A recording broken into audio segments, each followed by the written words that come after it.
안녕하세요, 여러분. 오늘은 자살이라는 어쩌면 좀 무거운 주제를 아주 독특한 철학적 관점에서 풀어낸 한 강연을 깊이 파고들어 보려고 합니다.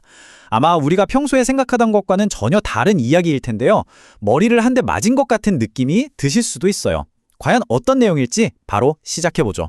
이번 이야기는 바로 이 근본적인 질문에서부터 시작됩니다. 대자연이 우리 인간에게 시련을 준다면 분명 감당할 수 있을 만큼만 주는 거 아닐까? 그런데 왜? 어떤 사람들은 스스로 목숨을 끊을 만큼의 고통을 겪는 걸까? 이 질문을 화두로 한번 그 논리를 따라가 보죠.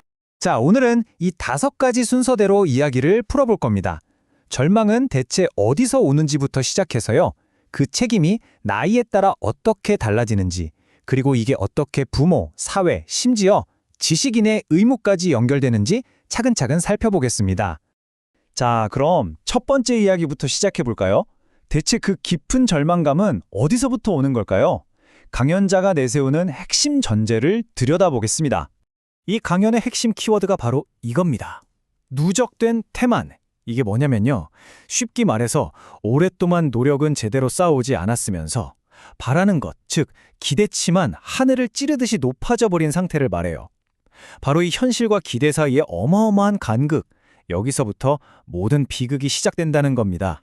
이 문장이 정말 그 핵심을 꿰뚫었는데요. 노력하지 않은 것에 대한 보상은 없다. 이에 대해 불평하는 자는 스스로를 벌하는 것이다. 그러니까 현실을 탓하고 환경을 원망하는 것 자체가 이미 자기 자신을 벌주는 행위고 그 끝판왕이 바로 극단적인 선택이라는 거죠. 정말 무서운 말이죠. 이 논리가 마치 도미노가 쓰러지는 것 같아요. 한번 보세요.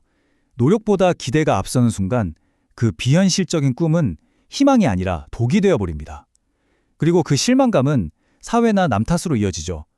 하지만 결국 그 모든 분노와 절망의 화살은 마지막에 자기 자신한테 돌아온다는 겁니다.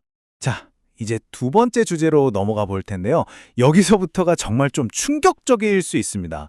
이 관점에서는요, 이 문제를 보는 시각이 당사자의 나이에 따라서 완전히 180도 달라져요. 마치 사람이 성장하면서 키가 크는 것처럼 이 절망감과 그로 인한 위험도 나이에 따라 자라난다는 거예요. 7살 이전에는 그런 개념 자체가 없고요. 14살, 즉 사춘기를 기점으로 싹트기 시작해서 21살이 넘어 사회에 본격적으로 뛰어들면서 그 위험이 폭발적으로 커진다고 보는 겁니다. 자, 이 표를 보시면 그 차이가 한눈에 들어오죠. 21살이 안 된 청소년의 경우 그 책임은 전적으로 부모에게 있다고 봅니다. 그래서 그 죽음은 개인의 실패가 아니라 이 사회가 뭔가 잘못됐다는 경고의 의미를 갖게 되죠. 이 관점에서 말하는 영적인 결과라는 것도 비교적 가볍다고 하고요. 하지만 30대, 40대 성인은 이야기가 완전히 달라집니다.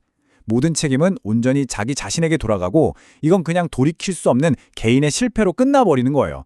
그래서 그 영적인 고통이라는 것도 비교도 안 될 만큼 무겁고 혹독하다고 주장하는 거죠. 아니 근데 도대체 왜 청소년의 책임은 부모한테 있다고 하는 걸까요? 이게 참 논쟁적인 부분이거든요. 조금 더 깊이 들어가 보죠. 네, 정말 직설적이죠. 이 관점은 아주 단호하게 말합니다. 젊은이의 죽음은 그 잘못, 전적으로 부모에게 있다고요. 그 논리가 이렇습니다. 부모가 자녀에게 감당하지도 못할 기대를 잔뜩 걸어놓고는 정작 그 기대를 채울 만한 환경이나 지원은 제대로 해주지 못한다는 거예요. 그 숨막히는 격차 속에서 아이는 압박감을 이기지 못하고 결국 무너진다는 거죠. 그리고 진짜 소름 돋는 지점은 이겁니다.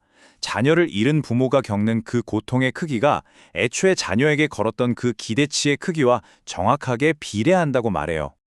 자, 이제 시야를 좀 더 넓혀볼게요. 개인과 가족의 문제를 넘어서서 이 현상이 우리 사회 전체에 던지는 메시지는 과연 무엇일까요? 이 관점에서 보면요, 자살률은 그냥 슬픈 사건들의 합계가 아니에요. 뭐랄까, 우리 사회의 건강검진 결과표 같은 겁니다. 그것도 가장 정확한 진단서죠. 자살률이 높다는 건 우리 사회 시스템 어딘가가 아주 심각하게 고장났다는 명백한 신호라는 뜻이에요. 그렇다면 질문은 자연스럽게 하나로 이어지죠. 우리 사회가 이렇게 병들었다면 과연 누가 이 병을 고쳐야 할까요? 그 책임은 누구에게 있을까요? 자, 이 병든 사회를 고칠 책임. 강연자는 그 화살을 딱 한 집단에게 돌립니다. 바로 지식인들이에요. 그들에게 어떤 의무가 있다고 말하는지 한번 보죠. 이 관점의 바닥에는요, 일종의 사회적 계약이라는 개념이 깔려 있어요. 자, 첫째, 국민들이 피땀 흘려서 사회의 토대를 만듭니다. 둘째, 그 토대 위에서 지식인들이 공부하고 성장하죠. 자, 그럼 셋째는 뭘까요? 당연히 그 빚을 갚아야 한다는 겁니다. 자신이 배운 지식으로 사회를 더 나은 곳으로 만들어야 한다는 거죠. 그리고 마지막으로 바로 그 행동이 국민들의 노고에 보답하는 유일한 길이라고 말하는 겁니다.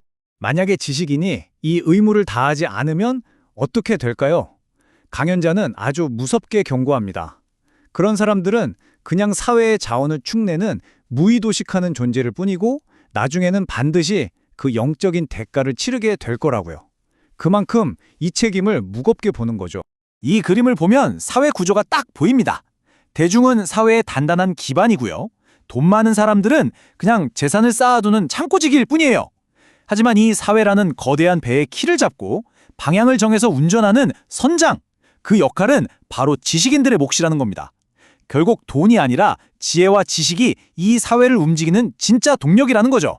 강연은 이 한마디로 끝을 맺습니다. 정말 섬뜩한 경고죠? 지금은 내가 간곡히 이야기하지만 조금 있으면 그 말이 당신의 심장을 찌를 것이다. 이건 그냥 어떤 철학 이론이 아니라 우리 모두에게 지금 당장 사회적 책임을 다하라는 아주 절박한 외침처럼 들립니다. 오늘 이야기는 여기까지입니다.